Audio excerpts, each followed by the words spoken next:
like, subscribe, and share our YouTube channel. Don't forget to hit the bell icon for latest video notification from our channel. Have you ever looked into a mirror and felt like the room behind you just didn't look right? Today's story comes from the dark side of the r/nosleep subreddit, documented by a user named sojournerpluviophile. It's a chilling reminder of exactly why we shouldn't play games with things we don't understand. We all think we're too smart for online urban legends. We roll our eyes at the cursed videos, the summoning games, the midnight rituals. Until something actually answers. This happened a few days ago.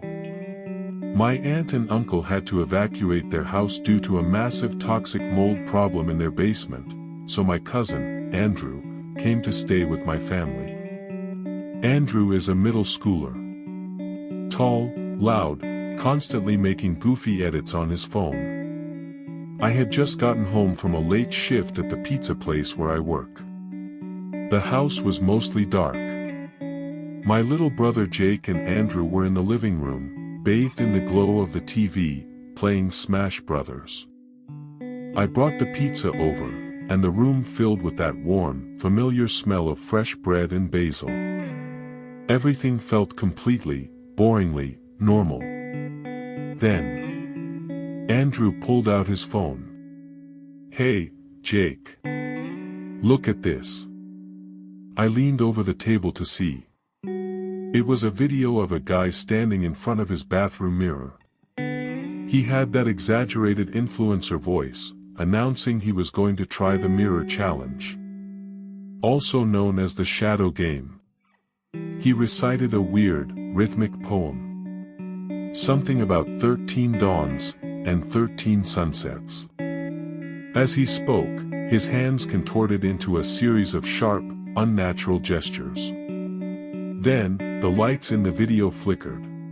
The influencer screamed, dropping the camera, yelling that a faceless man made entirely of shadows was standing right behind him in the mirror. I rolled my eyes. "Give the man an Oscar," I muttered. It was obviously fake. Just the modern version of Bloody Mary. But Jake was staring at the screen, wide-eyed. He looked at Andrew. "Are you sure you're telling the truth? Go try it yourself. I dare you." Andrew flushed red. He stood up. We walked down the hall to Jake's bedroom.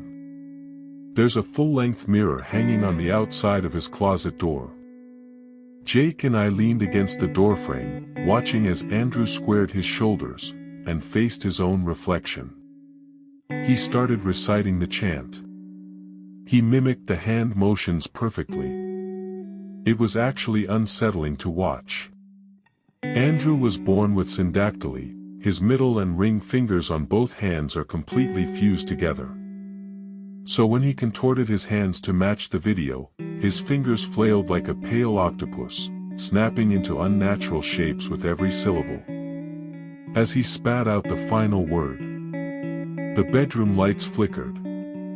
It wasn't a joke. The air in the hallway suddenly became incredibly dense. It vibrated with heavy static, exactly like the atmosphere right before a violent thunderstorm drops. A sharp, throbbing ache bloomed right behind my cheekbones. Suddenly, Andrew let out this horrifying, breathless squeak. It wasn't a prankster's scream. It was the sound of a prey animal. He bolted away from the mirror, scrambled out of the room, and literally tried to wedge himself into the narrow gap behind the living room couch.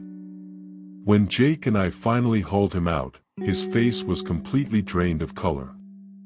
He was trembling so violently his teeth were clicking. I saw him, he kept stammering, his voice cracking. I saw him. He was standing right behind me, in the mirror. We told him he was just seeing things.